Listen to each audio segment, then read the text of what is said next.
Hello दोस्तों, स्वागत है आपका अपने ही यूट्यूब चैनल किस्से कहानियों की ऑडियो लाइब्रेरी पर। दोस्तों, आज हम सुन रहे हैं श्री शरत चंद्र चट्टोपाध्याय जी द्वारा रचित उपन्यास ग्रहदाह का छठा भाग। अच्छा, इससे पहले कि हम कहानी की ओर आगे बढ़ें, मैं आशा करती हूँ कि आपने अभी तक इस चैनल को सब्सक्राइब कर लिया होगा, और यदि नहीं किया है तो अभी कर लीजिए। तो चलिए शुरू करते हैं आज का भाग। एक महीना के करीब बीता। केदार बाबू राजी हो गए। अगले रविवार को महिम से अचला की शादी तय पाई गई। उस दिन सुरेश जैसी हरकत कर गया, वह सचमुच ही केदार बाबू के कलेजे में चुभी थी। लेकिन यह नहीं कि उसी अपमान को तौलकर अंत में महिम पर प्रसन्न होकर उन्होंने हामी भरी हो। सुरेश खुद ही जाने कहाँ गायब हो गया। तब से आज तक उसका कोई पता ही नहीं। ऐसा सुनने में आया वह कहीं पश्चिम चला गया है। कब लौटेगा कोई नहीं जानता। उस दिन अपनी रुलाई को दबाने के लिए अचला जब कमरे से बाहर चली गई तो बड़ी देर तक स्याह मुंह किए तीनों जने बैठे रहे थे। फिर बात पहले सुरेश ने ही की। केदार बाबू की तरफ मुखातिब होकर उसने कहा, अगर आपको आपत्ति ना हो तो आपके सामने ही मैं आपकी लड़की से दो एक बातें कहना चाहता हूँ। केदार बाबू ने कहा, बखूबी, तुम बात कहोगे, इसमें आपत्ति कैसी सुरेश? सब बचपने की बात। सुरेश ने कहा, तो फिर उसे बुलाइए, मुझे ज्यादा फुर्सत नहीं है। उसके चेहरे और कंठ स्वर की गंभीरता से केदार बाबू के मन में शंका हुई, मगर जबरदस्ती जरा हंसकर फिर वहीं टेक ले बैठे। बोले, सब बचपने की बात, उसे जरा संभलने का मौका दिए बिना।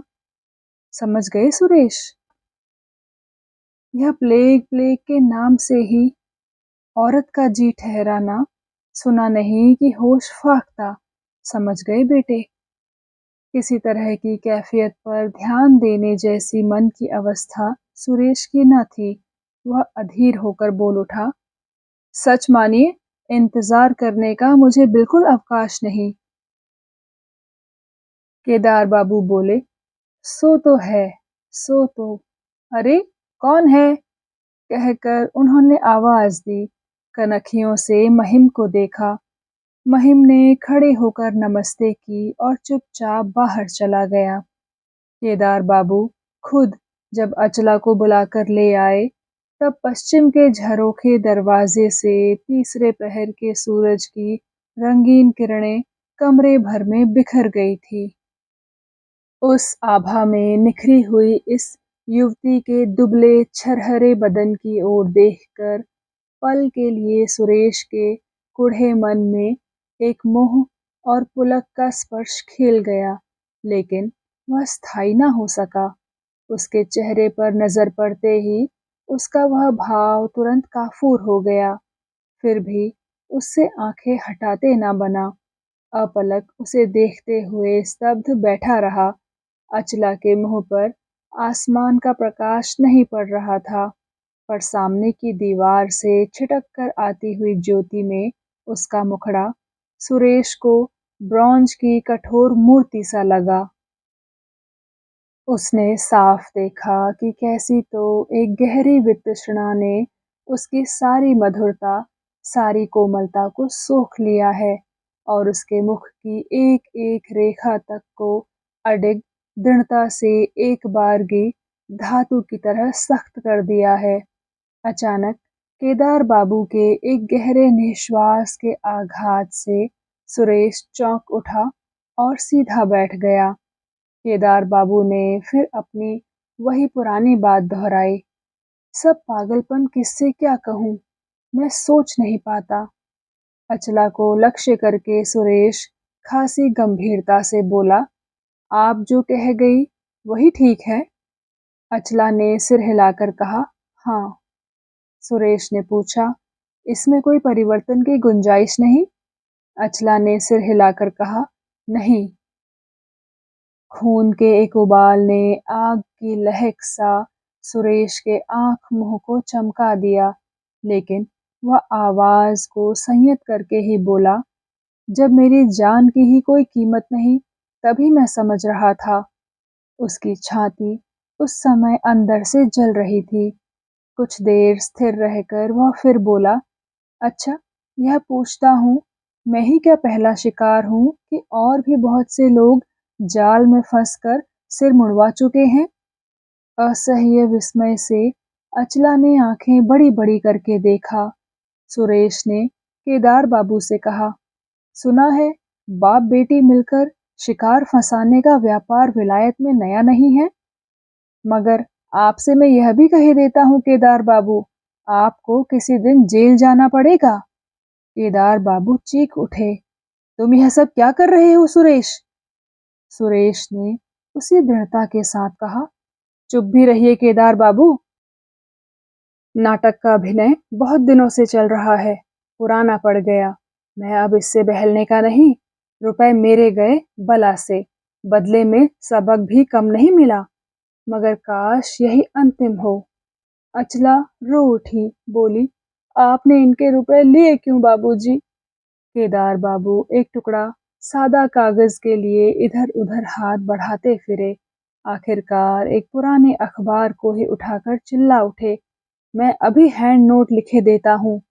सुरेश ने कहा, रहने दीजिए, इस लिखा पढ़ी की जरूरत नहीं। आप रुपए चुकाएंगे सो मैं जानता हूँ, लेकिन उन थोड़े से रुपयों के लिए नालिश करके मैं अदालत में खड़ा ना हो सकूंगा। जवाब देने के लिए केदार बाबू लगातार होंठ हिलाने लगे, पर एक भी शब्द न निकला। सुरेश ने घूमकर अचला की तरफ देखा। उसके पीले पड़े चेहरे और गीली आंखों को देखकर उसे बूंद भर दया न आई, बल्कि अंदर की ज्वाला 100 गुनी बढ़ गई। वह पैशाचिक निष्ठुरता से बोल उठा, नाज करने लायक तुम में है क्या अचला? यही तो मुंह की खूबसूरती, यही तो लड़की का शरीर, यही रंग। फिर भी मैं लट्टू था, वह क्या तुम्हारे रूप से? ऐसा ख्याल भी ना करना। पिता के सामने ऐसे बेहया अपमान से अचला दुख और घृणा से दोनों हाथों से आंखें छिपाकर कोच पर औंधी पड़ गई। सुरेश ने खड़े होकर कहा, ब्रह्म को मैं फूटी आंखों नहीं देख सकता। जिनकी छाया छू जाने से भी मुझे नफरत होती थी, उनके घर में कदम रखते ही जब मेरे आजन्म के संस्कार, सदा का विद्वेष एक पल में धुल गया, तभी मुझे शंका होनी चाहिए थी कि यह जादू है। मुझ पर जो बीता बीते, परंतु जाते समय मैं आप लोगों को हजारों धन्यवाद दिए बिना नहीं जा सकता। धन्यवाद अचला। अचला मुंह गाड़े हुए ही रुंधे स्वर से बोल उठी, पिताजी, उन्हें चुप रहने को कहिए। हम पेड़ के नीचे रहेंगे, वह भी अच्छा, मगर आपने उनका जो लिया है लौटा दीजिए। सुरेश ने कहा, पेड़ के नीचे? कभी तुम लोगों को वह भी नसीब न होगा। कहे देता हूँ, फिर भी उस दिन मुझे स्मरण करना। कहकर वह उत्तर की राह देखे बिना ही जल्दी से चला गया। केदार बाबू कुछ देर चुप रहे, फिर एक लंबी उसांस लेकर बोले, उफ, कैसा खतरनाक आदमी। ऐसा जानता तो मैं उसे घर में कदम रखने देता। पिता की बात अचला के कानों पहुंची, पर वह कुछ ना बोली। औंधी पड़ी जैसी रो रही थी, वैसी ही पड़ी आंसू से अपनी छाती को भिगो रही थी। पास ही बैठे केदार बाबू सब देखते रहे, लेकिन दिलासे का एक शब्द भी कहने का उन्हें साहस नहीं हुआ। सांझ हो गई। बैरा गैस की बत्ती जलाने आया कि उठकर वह अपने कमरे में चली गई। महिम को लेकिन यह सब कुछ ना मालूम हो पाया। सिर्फ उस दिन जब अंततः केदार बाबू ने अपनी बेटी के साथ उसके विवाह की सम्मति दी, वह कुछ देर के लिए विह्वल की नाई स्तब्ध बैठा रहा। बहुत तरह की बातें, शंकाएं उसके मन में उठी जरूर, पर अपने इस सौभाग्य का खुद सुरेश ही मूल कारण है, इसकी कल्पना तक उसके मन में ना उठ सकी। अचला के प्रति स्नेह, प्रेम और करुणा से उसका हृदय परिपूर्ण हो उठा, मगर वह सदा से मौन प्रवृत्ति का आदमी ठहरा। आवेग और उच्छ्वास कभी प्रकट नहीं कर सकता। कर पाता भी तो यह उसकी जुबान के लिए निहायत अप्रत्याशित अजीब सा आचरण लोगों की नजर में लगता। बल्कि शाम को अकेले में केदार बाबू से कुछ बातें करके जब वह डेरे पर लौटा तो और दिनों की तरह अचला से भेंट करके उसे मामूली सा नमस्कार भी ना कर सका। बात केदार बाबू ने खुद उठाई थी। प्रसंग उठाने से लेकर के ब्याह की सम्मति, यहाँ तक कि दिन तय करना तक सब अकेले उन्होंने ही किया। मगर सब कुछ जैसे निरुपाय होकर किया। उनके चेहरे पर उत्साह और उमंग की झलक तक न आई। फिर भी दिन बीतने लगे और ब्याह का दिन आया। परसों विवाह, मगर लड़की के विवाह में धूमधाम न करने की सोच रखी थी। इसलिए आयोजन जितना चुपचाप हो सके इसमें कुछ कसर न रखी। आज तीसरे पहर भी वे यथा समय चाय पीने बैठे थे। कोई सिलाई लेकर अचला पास ही एक कोच पर बैठी थी। बहुत दिनों से तकलीफ में दिन काटते हुए इन 2 दिनों से जो शांति उसके मन में विराज रही थी, उसी की हल्की आभा से उसका पीला मुखड़ा मध्यम चांदनी सा ही स्निग्ध दिख रहा था। चाय पीते-पीते केदार बाबू बीच-बीच में यही देख रहे थे। झगड़कर सुरेश के चले जाने के बाद से मनहूसियत से ही दिन काट रहे थे। लौटकर वह क्या करेगा, ना करेगा, इसकी फिक्र। फिर भी इस संबंध में उन्हीं का अपना क्या कर्तव्य है? हैंड नोट लिख देना या रुपया चुका देने के लिए और कहीं कर्ज लेना, या कि इसकी जिम्मेदारी महिम के कंधों लाद देना। क्या किया जाए? सोच सोच कर कोई किनारा नहीं पा रहे थे। लेकिन कुछ करना जरूरी है। सुरेश के गायब हो जाने की दुहाई पर नहीं चलने का, या बेटी की तरह अपनी धुन में मगन हो आंखें मूंदे रहने से यह आफत नहीं टलेगी, इसे वे खूब समझते थे। निराश प्रेमी अचानक एक दिन ताजा हो उठेगा और उस दिन आकर चारों तरफ यह बात फैलाकर एक हंगामा खड़ा कर देगा। रुपया उसने चेक से दिया है, लिहाजा अदालत में उससे इनकार करना मुश्किल होगा। सब सोचकर वे निस्संदेह हो उठे थे। लेकिन बेटी से जरा राय सलाह की भी गुंजाइश न थी। सुरेश का जिक्र करने में भी उन्हें डर लगता था। अभी अचला के शांत स्थिर मुख की छवि को देख देख कर उन्हें जलन सी हो रही थी कि उनके सारे दुखों की जड़ यह लड़की ही है, जबकि कैसी सहूलियत हो आई थी और भविष्य में जाने कितनी सहूलियत होती। जो निर्दयी बेटी बाप के बारंबार मना करने पर भी उनके सुख दुख का ख्याल न कर सकी, सारा गुड़ जिसने गोबर कर दिया, उस स्वार्थी संतान पर उनका छिपा क्रोध जब तब अभिशाप बनकर यही कामना करता जिसमें उसे इसका फल मिले, जिसमें किसी दिन उसे रो रो कर कहना पड़े कि तुम्हारे खिलाफ जाने की सजा मैं भोग रही हूँ पिताजी।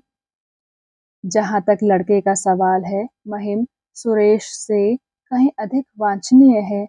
यह धारणा उनके जी में ऐसी जम गई थी कि उससे नाता टूट जाने को वे बहुत बड़ा नुकसान मान रहे थे। मन में उन्हें उस पर क्रोध न था। इतना कुछ गुजर चुकने के बाद भी अगर उसे फिर से पाने का कोई उपाय होता तो तयशुदा शादी को तोड़ देने में भी उन्हें देर न होती। मगर कोई उपाय नहीं, कोई उपाय नहीं। अचला के सामने तो उसका आभास तक लाने का उपाय नहीं। सिलाई करते करते अचानक सिर उठाकर अचला ने कहा, सुरेश, बाढ़ के बारे में पढ़ा? अचला की जुबान पर सुरेश का नाम। केदार बाबू ने चौंक कर उधर देखा। अपने कानों पर विश्वास न हुआ। सुबह का अखबार मेज पर पड़ा था। अचला ने उसे उठाकर फिर से वही पूछा। अखबार पर सवेरे उन्होंने जहां तहां नजर फेरी थी, लेकिन किसी और की खबर के लिए वैसी दिलचस्पी इस समय उन्हें नहीं थी। बोले, कौन सुरेश? अखबार में उस जगह को ढूंढते हुए अचला बोली, शायद अपने ही सुरेश बाबू हैं। केदार बाबू ने अचरज से दोनों आंखें फाड़ ली, बोले, अपने सुरेश बाबू? क्या किया उन्होंने? कहाँ हैं वे? अचला अखबार का वह स्थल पिता के हाथ पर रखते हुए बोली, पर देखो ना। चश्मे के लिए जेब टटोलते हुए केदार बाबू बोले, चश्मा शायद मैं कमरे में ही छोड़ आया। तुम ही पढ़ो ना, क्या माजरा है? अचला ने पढ़कर सुनाया, फैजाबाद से किसी सज्जन ने पत्र लिखा है। उस दिन शहर के गरीबों के मोहल्ले में जोरों की आग लग गई। एक तो प्लेग फैला है, इस पर यह दुर्घटना। लोगों के कष्ट की कोई सीमा न रही। कुछ दिनों से सुरेश नाम के एक भद्र युवक यहाँ आकर रुपए, पैसे, दवाई और शारीरिक श्रम लगाकर रोगियों की सेवा कर रहे हैं। इस मुसीबत के समय उन्हें खबर मिली, कोई बीमार औरत किसी जलते हुए घर के अंदर घिर गई है। उसे बचाने वाला कोई नहीं। संवाददाता ने इसके बाद लिखा है, उस बेचारी की जान बचाने के लिए किस प्रकार से वह दुस्साहसिक बंगाली युवक अपनी जान को हथेली पर रखकर लहकती आग में कूद पड़ा, आदि इत्यादि। पढ़ना खत्म हुआ। केदार बाबू बड़ी देर तक चुप बैठे रहे, फिर एक निश्वास छोड़कर बोले, लेकिन यह अपना ही सुरेश है, तुम्हें ऐसा लगता है? अचला ने शांत भाव से कहा, हाँ, ये अपने ही सुरेश बाबू हैं। केदार बाबू फिर चौंक उठे। शायद अपने अजानते ही अचला के मुंह से इस अपने शब्द पर जरा ज्यादा जोर पड़ गया था। हो सकता है निश्चित विश्वास जताने के लिए, पर केदार बाबू के कलेजे में वह और ही प्रकार से लगा, और डूबता हुआ आदमी जैसे तिनका पकड़ने के लिए दोनों हाथ बढ़ा देता है, ठीक वैसे ही बूढ़े पिता ने बेटी के मुंह की इस बात को बड़े आग्रह से कलेजे में धर लिया। यही एक बात उनके कानों पलक मारते कितनी क्या असंभव संभावनाओं का द्वार खोल गई, जिसकी सीमा नहीं। इतने दिनों के बाद आज उनका मुखड़ा एकाएक आशा के आनंद से उद्भासित हो उठा। बोले, अच्छा बेटी, तुम्हें क्या ऐसा नहीं लगता कि? पिता को हठात थम जाते देख अचला ने उनकी ओर देखकर पूछा, क्या नहीं लगता है बाबूजी? केदार बाबू सावधानी से बढ़ने की नीयत से मुंह की बात को दबा गए। बोले, तुम्हें क्या ऐसा नहीं लगता कि सुरेश हम लोगों के साथ जो व्यवहार कर गया, उसके लिए वह बहुत ही अनुतप्त है? अचला तुरंत बोल उठी, मुझे ऐसा निश्चित लगता है पिताजी। केदार बाबू जोर से सिर हिलाकर बोले, बेशक, बेशक, हजार बार।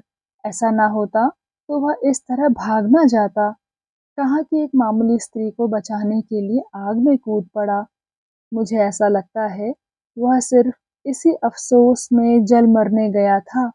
सच है ना बिटिया?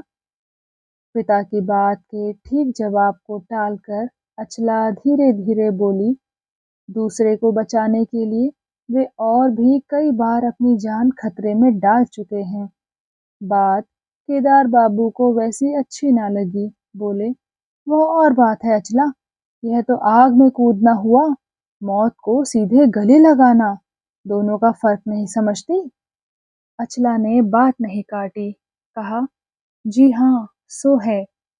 लेकिन जो बड़े दिल वाले होते हैं, वे किसी भी अवस्था में औरों की मुसीबत की घड़ी में अपनी मुसीबत भूल जाते हैं। केदार बाबू उत्साह से उछल पड़े, दमकते स्वर में बोले, ठीक, ठीक कहती हो। तभी तो तुमसे कहता हूँ, सुरेश एक महत प्राण व्यक्ति है। उससे क्या किसी की तुलना हो सकती है? इतने इतने तो लोग हैं, मगर कौन किसकी बात पर 5-5 हजार रुपए दे सकता है जी? उसने जो भी चाहे किया, बड़े दुख से ही कर बैठा, यह मैं शपथ लेकर कह सकता हूँ। मगर शपथ की कोई जरूरत नहीं थी। यह सत्य अचला खुद जितना जानती थी, उसका 100वां हिस्सा भी वे नहीं जानते थे। लेकिन वह जवाब न दे सकी। पलक की लज्जा कहीं खुल जाए, इस डर से गर्दन झुकाकर वह मौन ही रही। लेकिन बूढ़े की प्यासी आंखों से वह बच न सकी। वे पुलकित हृदय से कहने लगे, आखिर आदमी देवता तो है नहीं, वह आदमी ही है। उसका शरीर दोष गुणमय है, लेकिन इसलिए उसकी दुर्बल क्षणिक उत्तेजना को उसका स्वभाव नहीं मान लेना चाहिए। बाहर के जो चाहें सो कहें, मगर हम लोग भी अगर इसी को उसका दोष कहें तो उनसे हमारा फर्क कहाँ रहेगा बता। धनी तो बहुतेरे पड़े हैं, पर इस तरह से देना कौन जानता है। क्या लिखा है, एक बार फिर तो पढ़ बेटी। आग से उसे सुरक्षित निकाल लाया। ओह, कितना बड़ा साहस। देवता और कहते किसे हैं। कहकर उन्होंने लंबा निश्वास छोड़ा। अचला वैसे ही सिर झुकाए चुप बैठी रही। केदार बाबू कुछ देर स्तब्ध बैठे रहे, फिर बोल उठे, अच्छा, तार भेजकर उसका कुशल मंगाना क्या उचित नहीं है। उसकी इस मुसीबत में भी क्या रूसना ठीक है। अचला ने अब के सिर उठाकर कहा, मगर हमें उनका पता जो नहीं मालूम। केदार बाबू बोले, पता? फैजाबाद में ऐसा भी कोई है जो आज अपने सुरेश को नहीं पहचानता। उस पर मुझे बड़ा गुस्सा आया था, लेकिन अब कुछ नहीं है। एक तार लिखकर तुरंत भेज दो बिटिया, उसके कुशल के लिए मैं व्यग्र हो उठा हूँ। अचला बोली, अभी भेज देती हूँ बाबूजी। वह तार का कागज लाने के लिए निकली कि खुद सुरेश सामने आ खड़ा हुआ। हृदय में गहरा दुख ढोने की थकावट इतनी जल्दी मनुष्य के मुखड़े को सूखा और श्रीहीन कर देती है, अपने जीवन में अचला ने यही पहली बार देखा। वह चौंक उठी। कुछ देर तक किसी के भी मुंह से कोई बात नहीं निकली। उसके बाद वही बोली, बाबूजी बैठे हैं, चलिए अंदर चलिए। फैजाबाद से कब आए? अच्छे तो हैं? अनजाने उसकी बातों में कितना स्नेह झलक गया, वह खुद ना समझ सकी। लेकिन सुरेश मानो टूट पड़ने को हो गया। फिर भी उसने अपने पिछले दिनों के कठोर सबक को बेकार नहीं होने दिया। तुरंत उन दोनों रंगे चरणों में घुटने टेक कर अपना सारा कुछ उड़ेल देने की दुर्जय आकांक्षा को जी जान से दमन करके अदब के साथ बोला, मेरे फैजाबाद जाने की बात को आपने कैसे जाना? अचला ने वैसे ही स्नेह भीगे स्वर में कहा, अखबार में पढ़कर बाबूजी तुरंत मुझे तार भेजने को कह रहे थे। आपके लिए वे बड़े बेचैन हो उठे हैं। चलिए उनसे जरा भेंट कर लीजिए। कहकर उसने मुड़ने की चेष्टा की कि सुरेश बोला, वे बेचैन हो सकते हैं, मगर तुमने मुझे कैसे माफ किया अचला।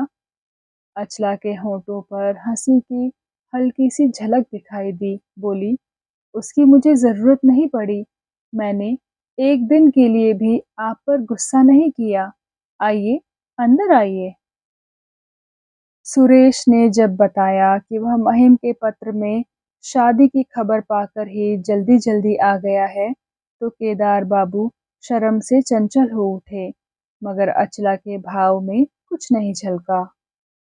सुरेश बोला, महिम के विवाह में आए बिना कैसे चले, वरना और कुछ दिन अस्पताल में रह गया होता तो ठीक था। केदार बाबू ने उतावली से पूछा, अस्पताल में क्यों सुरेश? वैसा कुछ तो। सुरेश ने बात काट कर कहा, जी हाँ, खास कुछ नहीं, लेकिन शरीर ठीक ना था। केदार बाबू निश्चिंत होकर बोले, इसके लिए ईश्वर को प्रणाम करता हूँ। अचला ने जब अखबार से तुम्हारी अलौकिक कहानी पढ़कर सुनाई, तो क्या बताऊं तुमसे। आनंद और गर्व से मेरी आंखों से आंसू बहने लगे। मन ही मन कहा, हे ईश्वर, मैं धन्य हूँ कि मैं ऐसे आदमी का भी बंधु हूँ। उन्होंने हाथ जोड़कर कपाल से लगाया, फिर कुछ रुक कर बोले, मगर यह भी कहूँ, बार बार अपनी जान को खतरे में डालना भी क्या ठीक है। एक साधारण से प्राण को बचाने में अगर ऐसा एक महत् प्राण चला जाता तो संसार का ज्यादा नुकसान नहीं होता। नुकसान ऐसा क्या होता? कहकर सलज्ज भाव से नजर घुमाते ही सुरेश ने देखा अचला अब तक एकटक उसी के चेहरे की तरफ ताक रही थी। अब उसने नजर झुका ली। केदार बाबू बार बार कहने लगे, ऐसी बात जबान पर भी नहीं लानी चाहिए, क्योंकि अपनों के दिल में इससे कितनी चोट लगती है इसका ठिकाना नहीं। सुरेश हंसने लगा, बोला, अपना तो कोई नहीं है मेरा केदार बाबू, है केवल एक फूफी। मेरे गुजर जाने से उन्हीं को शायद तकलीफ होगी। सुरेश हंसते हुए बोला। तो भी यह सुनकर केदार बाबू की आंखें गीली हो गई कि उसका कोई नहीं है। बोले, केवल फूफी को ही कष्ट होगा सुरेश? नहीं नहीं, इस बूढ़े को भी कुछ कम कष्ट नहीं होगा बेटे। खैर, मैं जब तक जिंदा हूँ इन कुछ दिनों अपने शरीर की हिफाजत रखो सुरेश, यही मेरा एकांत अनुरोध है। घड़ी में रात के 10 बजे लौटने को तैयार होकर अचानक हाथ जोड़कर उसने कहा, एक विनती है मेरी। महिम का विवाह तो मेरे ही घर से होगा, यही तय हुआ है, लेकिन वह तो परसों होगा, कल रात ही। लेकिन इस नाचीज के घर चरणों की धूल देनी पड़ेगी, नहीं तो मुझे यह यकीन न आएगा कि मुझे माफी मिली है। कहिए, यह भीख देंगे आप? झुककर वह केदार बाबू के पैरों की धूल लेने बढ़ा। केदार बाबू हड़बड़ी में जबरदस्ती उसे रोकने लगे कि उसकी अस्फुट आह से उछल पड़े। पीठ पर मामूली जल जाने के कारण पट्टी बंधी थी। ऊनी चादर डालकर सुरेश ने उसे छिपा रखा था। अनजाने में खींचातानी करते समय उन्होंने पट्टी ही खिसका दी थी। खुले जख्म को देखकर केदार बाबू डर से चीख पड़े। बिजली की तरह झट अचला आ पहुंची और पट्टी को थाम कर बोली, ठहरिए, मैं ठीक से बांध देती हूँ। सुरेश को बगल के सोफे पर बैठाकर जतन से पट्टी बांधने लगी।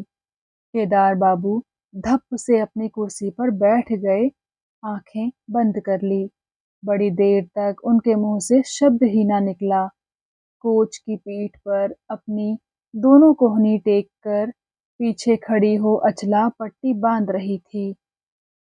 देखते ही देखते उसकी दोनों आंखें आंसुओं से भर उठी और धीरे धीरे मुक्ता जैसी बूंद एक पर एक टपकने लगी।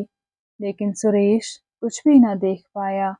इधर का उसे ध्यान ही न था।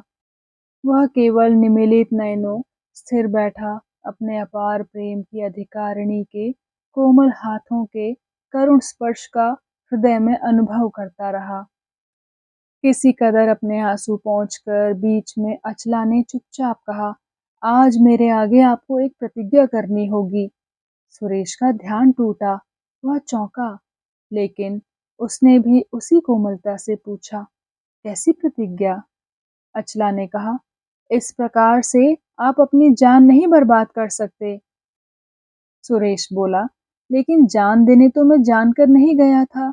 दूसरे की मुसीबत में मुझे होश हवास ही नहीं रहता। यह तो मेरे बचपन का स्वभाव है अचला। अचला ने बात नहीं काटी, लेकिन साथ ही उसके हृदय से एक विश्वास छूट गया। सुरेश को इसकी खाक भी खबर ना हुई। पट्टी बंध गई तो सुरेश ने खड़े होकर कहा, कल लेकिन इस गरीब के घर पैरों की धूल देनी पड़ेगी। उसकी आंखें भर आई, पर आवाज में कोई व्याकुलता नहीं झलकी। सिर हिलाकर अचला ने कहा, अच्छा। केदार बाबू को नमस्कार करके सुरेश ने हंसकर कहा, देखिए, निराश ना कीजिएगा। और फिर एक बार अचला की तरफ ताक कर अपना निवेदन चुपचाप बताकर वह धीरे धीरे चला गया। दूसरे दिन समय पर सुरेश की गाड़ी पहुंच गई। केदार बाबू तैयार ही थे। बेटी के साथ न्योते पर चल पड़े।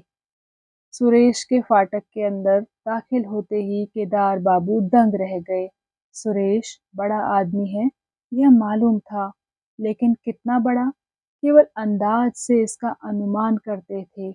आज इस बात से वे निश्चिंत हो गए। सुरेश ने आकर दोनों का स्वागत किया, हंसकर बोला, महिम की जिद लेकिन तोड़ी ना जा सकी। कल दोपहर से पहले इस घर में कदम रखने को वह हरगिज तैयार नहीं हुआ। केदार बाबू ने इस बात का कोई जवाब नहीं दिया। तीनों जने बैठक में पहुंचे कि एक प्रौढ़ा स्त्री दरवाजे की ओर से अंदर आकर अचला का हाथ पकड़कर उसे भीतर लिवा गई।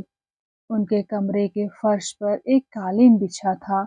उसी पर जतन से अचला को बैठाकर अपना परिचय दिया। बोली, नाते में मैं तुम्हारी सास होती हूँ बहू। मैं महिम की फूफी हूँ। अचला ने प्रणाम करके उनके पैरों की धूल ली। अचरज से उनकी तरफ देखकर पूछा, आप यहाँ कब आई? महिम की फूफी हैं, इसका उसे पता न था। प्रौढ़ा उसके अचरज का कारण समझ गई। हंसकर बोली, मैं यहीं रहती हूँ बिटिया। मैं सुरेश की फूफी हूँ। महिम भी तो मेरा बिराना नहीं, इसलिए उसकी भी फूफी लगती हूँ। उनके स्वाभाविक कोमल स्वर में कुछ ऐसा ही स्नेह और हार्दिकता जाहिर हुई कि अचला का हृदय आलोड़ित हो उठा। उसकी माँ नहीं, इस कमी को जरा भी पूरा करे ऐसी कोई औरत भी घर में नहीं रही। होश होने तक पिता के ही स्नेह में पली, लेकिन उस स्नेह ने उसके हृदय के कितने अंश को खाली रख छोड़ा था, वह एक पल में साफ झलक पड़ा। जब पराए घर की पराई फूफी ने बहू कहकर उसे आदर से बैठाया। शुरू में इस नए संबोधन से वह शर्मा गई थी, पर इसकी मधुरता, इसका गौरव उसके नारी हृदय की अतल गहराई में देर तक गूंजता रहा। देखते ही देखते दोनों में बातों का सिलसिला जम गया। अचला ने लजाते हुए पूछा, अच्छा फूफी, आपने तो मुझे अपने पास बैठाया, ब्राह्मण लड़की के नाते घृणा तो नहीं की आपने? फूफी ने झट अपनी उंगली के छोर से उसका चुंबन लेते हुए कहा, तुमसे घृणा क्यों करूं बिटिया? फिर जरा हंसकर कहा, चूंकि हम हिंदू हैं, इसलिए क्या ऐसे निर्बोध, ऐसे हीन है बहू कि अलग धर्म के नाते तुम्हारी जैसी लड़की को भी पास बैठाने में हिचके? घृणा तो दूर की बात है। अचला को बड़ी शर्म आई। बोली, मुझे माफ करें फूफी, मुझे मालूम नहीं था। अपने समाज के बाहर की किसी स्त्री से मैं कभी मिल नहीं पाई। केवल सुना था कि वे हमसे बहुत घृणा करती हैं, यहाँ तक कि साथ बैठने खड़े होने पर भी उन्हें स्नान करना पड़ता है। फूफी ने कहा, यह घृणा नहीं है बेटी, वह एक आचार है। हमारे बाहरी आचरण देखकर बहुत बार हम ऐसी ही लगती हैं, पर सच मानो वास्तव में घृणा हम किसी से नहीं करती। हमारे गांव में बागदी चाची अभी जिंदा है, उसे मैं कितना चाहती हूँ कह नहीं सकती। फिर कुछ क्षण रुककर बोली, अच्छा तुमसे एक बात पूछूं? सुरेश की बातचीत से या आज मुझे देखकर तुम्हें इसकी याद आई? सुरेश का जिक्र आ गया सो अचला धीरे धीरे बोली, हाँ, एक बार उन्होंने भी कहा था। फूफी ने कहा, उसकी यही आदत है, कुछ ख्याल आए कि बस खैर नहीं, चारों तरफ वही कहता फिरेगा। ब्राह्मों से कभी मिले बिना ही उसने सोच लिया कि वह उनसे बहुत घृणा करता है। इसी बात पर कितनी बार महिम से लड़ाई होते होते रही, मगर मैंने ही तो उसे एक प्रकार से पाला है। मैं जानती हूँ वह किसी से घृणा नहीं करता, करने की मजाल भी नहीं। यही समझो ना, जिस रोज से उसने तुम लोगों को देखा, लेकिन अपनी बात वे पूरी ना कर सकी। अचला के मुंह पर नजर पड़ते ही सहसा थम गई। फूफी उन दोनों के संबंध के बारे में कहाँ तक जानती है, यह समझते हुए भी अचला को संदेह हुआ कि कम से कम कुछ तो फूफी जानती हैं। कुछ क्षण के लिए दोनों चुप हो रही।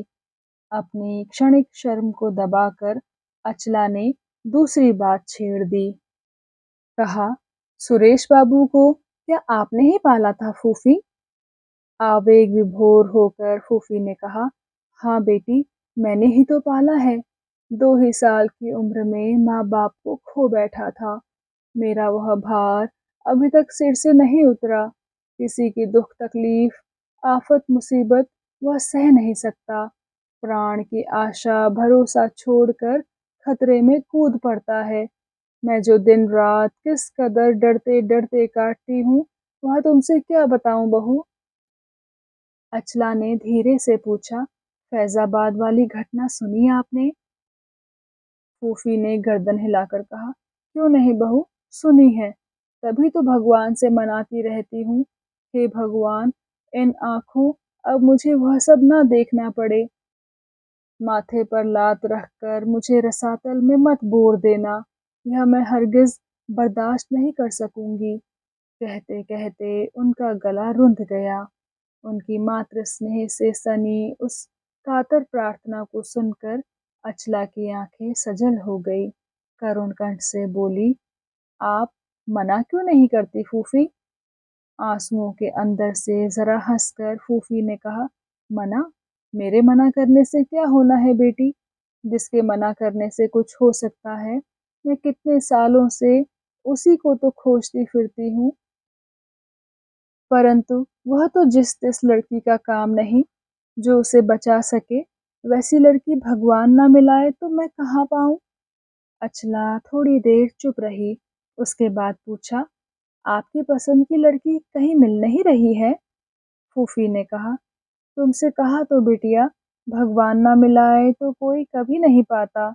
जो सुरेश इस बात पर कान ही नहीं देता, वह जब एक दिन खुद आकर बोला कि फूफी, अब तुम्हें एक दासी मैं ला दूंगा, उस दिन मुझे कितनी खुशी हुई, वह शब्दों में नहीं बताई जा सकती। मन ही मन आशीर्वाद देकर मैं बोली, तेरे मुंह फूल चंदन बेटे। वह दिन कब आएगा जब बहू बेटे को परछ कर लाऊंगी। मैंने लाख कहा, सुरेश, एक बार मुझे दिखा तो ला, पर किसी भी तरह राजी ना हुआ। हंसते हुए बोला, जिस दिन आशीर्वाद देने जाओगी, दिन ही तय कर आना। उसके बाद अचानक एक दिन आकर बोला, मामला ठीक बैठा नहीं फूफी, मैं रात को पश्चिम जा रहा हूँ। मैं पूछती रह गई, क्या ठीक नहीं बैठा, खोलकर बात बता मुझे। लेकिन कोई बात ना बताई। रात ही चला गया। मैंने मन में सोचा, केवल मेरे बेटे की इच्छा से ही तो नहीं होने का, उस लड़की की भी तो जन्म जन्मांतर की तपस्या चाहिए, है ना बेटी? अचला ने चुपचाप सिर हिलाया।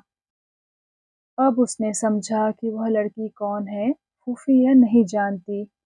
एक बार तो लगा कि कलेजे पर से एक पत्थर उतर गया, मगर वह पत्थर यूं ही नहीं उतरा, कलेजे के बहुत से हिस्से को पीस खरोंच गया है। यह दूसरे ही क्षण वह महसूस करने लगी। खाने की तैयारी हुई तो फूफी ने अचला को अलग बैठाकर खिलाया और साथ साथ एक एक कमरा, एक एक चीज घुमाकर दिखाने के बाद एक निश्वास छोड़ती हुई बोली, बेटी, भगवान की दया से कमी किसी बात की नहीं, मगर यह तो मानो लक्ष्मी विहीन वैकुंठ है। कभी कभी तो मेरे आंसू रोके नहीं रुकते। तभी नौकर ने आकर खबर दी, बाहर केदार बाबू जाने के लिए तैयार हैं। अचला ने उन्हें प्रणाम किया, पैरों की धूल ली। फूफी ने उसका हाथ थामकर जरा झिझकती हुई फुसफुसाकर कहा, एक बात पूछूं, अगर और कुछ ना सोचो। अचला उनकी ओर देखकर सिर्फ जरा हंसी। फूफी बोली, सुरेश से मैंने तुम्हारे और महिम के बारे में सब कुछ सुना है। उसी से वह सुना कि चूंकि वह गरीब है, शायद इसलिए तुम्हारे पिता की इच्छा ना थी, सिर्फ तुम्हारी ही वजह से। सिर झुकाकर अचला ने धीमे से कहा, सच ही है फूफी। फूफी अकस्मात मानो उमड़े आवेग से अचला के दोनों हाथ पकड़कर बोल उठी, यही चाहिए बेटी, जिसको प्यार किया है उसके सामने रुपया पैसा धन दौलत की क्या बिसात। मन में कोई गिला ना रखो। मैं महिम को खूब जानती हूँ, वह ऐसा ही लड़का है कि उसके लिए जितना ही दुख चाहे क्यों ना उठाओ, भगवान की दया से एक दिन वह सब सार्थक होगा। भगवान इतने महान प्यार की हरगिज़ हेठी नहीं कर सकते, यह मैं निश्चित कह सकती हूँ। अचला ने झुककर फिर एक बार उनके चरणों की धूल ली। उसकी ठोड़ी को छूकर चुंबन करते हुए फूफी बोली, आहा! काश ऐसी ही बहू के साथ मैं भी गिरस्ती कर पाती। सुरेश ने जाकर दोनों को गाड़ी पर सवार कराया और नमस्कार करके चुपचाप लौट आया। लौटते समय लालटेन की रोशनी में उसके चेहरे ने पल को अचला का ध्यान खींचा। उस चेहरे में क्या था, ईश्वर जाने, लेकिन रुलाई उसके कंठ तक उमड़ आई। घोड़ा गाड़ी तेजी से रास्ते पर पहुंच गई। रास्ते की भीड़ कम हो गई थी। उधर देखकर उसे अचानक लगा, अब तक वह मानो एक बहुत बड़ा ख्वाब देख रही थी। वह ख्वाब दुख का था या सुख का, कहना मुश्किल था। केदार बाबू अब तक चुप ही थे। शायद सुरेश का ऐश्वर्य ही अभी तक उनके दिमाग में चक्कर काटता रहा था। अचानक एक लंबा निश्वास लेकर बोले, बेशक धनी है, लेकिन लड़की की ओर से कोई चेष्टा न झलकी। उत्साह के अभाव में बाकी रास्ता वे चुप ही रहे। गाड़ी जब उनके दरवाजे पर लगी और कोचवान दरवाजा खोलकर हट खड़ा हो गया, तो मानो एक बार चेत हुआ। एक सांस खींचकर बोले, सुरेश को हम बिल्कुल नहीं पहचान सके, देवता है वह। तो दोस्तों, कैसा लगा आपको आज का भाग? कृपया कमेंट सेक्शन में आकर ज़रूर बताइएगा। मैं मिलूंगी आपसे इस कहानी के अगले भाग के साथ। तब तक के लिए धन्यवाद।